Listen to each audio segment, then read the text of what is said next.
Bismillahirrahmanirrahim. Assalamualaikum warahmatullahi wabarakatuh. Salam sejahtera untuk saudaraku. Kali ini saya ingin bicara masalah siksa. Siksa itu apa sih sebenarnya? Sebenarnya Tuhan tidak pernah menyiksa umatnya. Ya. Kalaupun toh ada manusia merasa tersiksa, itu karena ulah. Dia berbuat sesuatu tidak siap dengan resikonya, maka dirinya akan merasa tersiksa.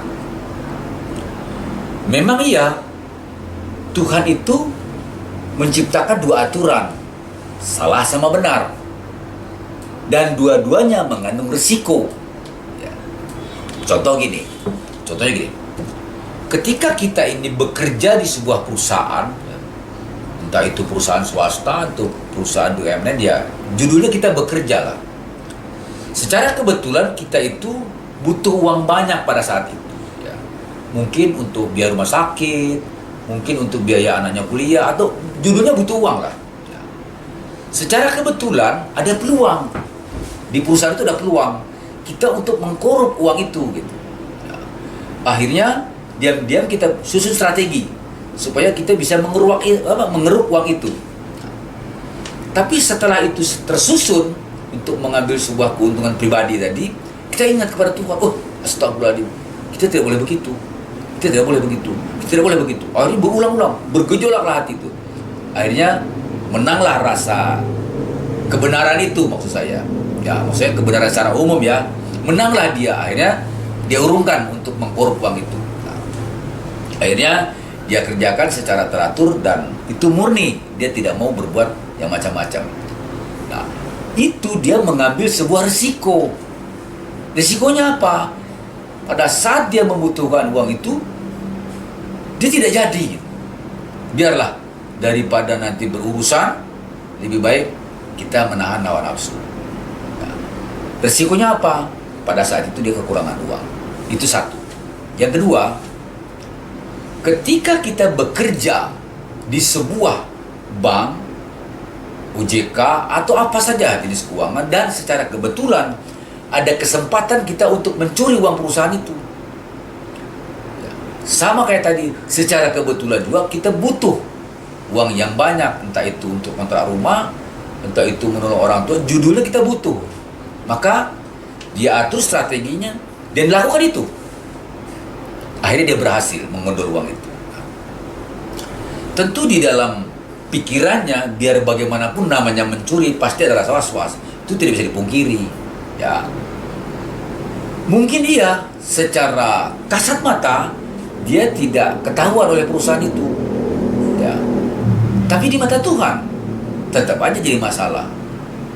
Apalagi kalau sudah ketahuan, dia bisa berurusan dengan perusahaan, dengan yang berwajib, bahkan mungkin ke pengadilan. Belum lagi urusan dengan Tuhan. Itulah sebuah resiko. Maka akibatnya kita tersiksa. Ya, tersiksa pikiran ini menjadi gula-gulana. Kadang-kadang bisa tidur memikirkan sesuatu apa yang sudah terjadi. Artinya apa? Orang tersiksa itu dia tidak sanggup menerima hukum-hukum apa yang telah dia kerjakan.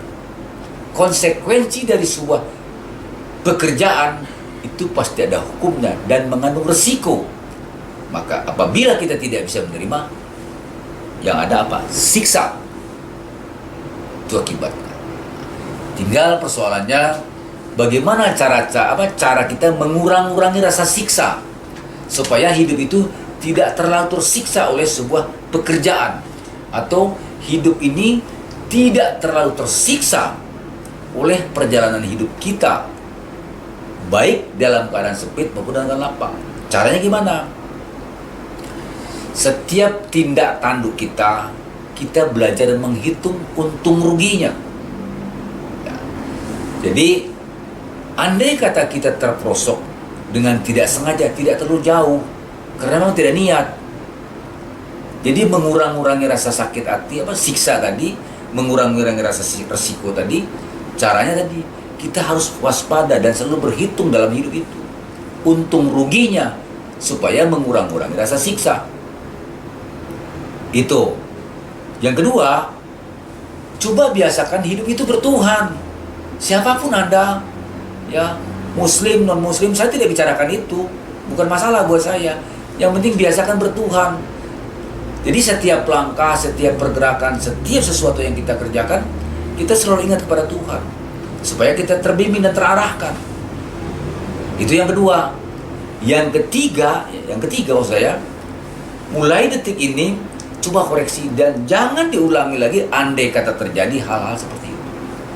Pelan-pelan, tapi pasti kita mulai belajar berubah dari tingkah-tingkah yang akan mengundang resiko terlalu jauh, maka akibatnya kita akan menjadi siksa. Itu maksud saya. Nah, ini komentar yang sangat sederhana dan simpel ini, mudah-mudahan ya ada manfaat untuk kita semua. Walaupun toh ada ya berbagi, sharing atau apa saja bentuknya untuk dijadikan suatu acuan-acuan, ya, saya akan menerima dengan lapang dada. Dan di sini ada kolom komentar. Ayo kita sama-sama berbagi. Supaya apa? Supaya ada manfaat untuk kita semua, termasuk untuk diri sendiri dan orang lain gitu. Berbagi apa salahnya sih? Itu saja barangkali yang bisa saya sampaikan. Lebih kurangnya mohon maaf. Assalamualaikum warahmatullahi wabarakatuh. Salam sejahtera untuk saudaraku di mana saja berada. Amin dan terima kasih.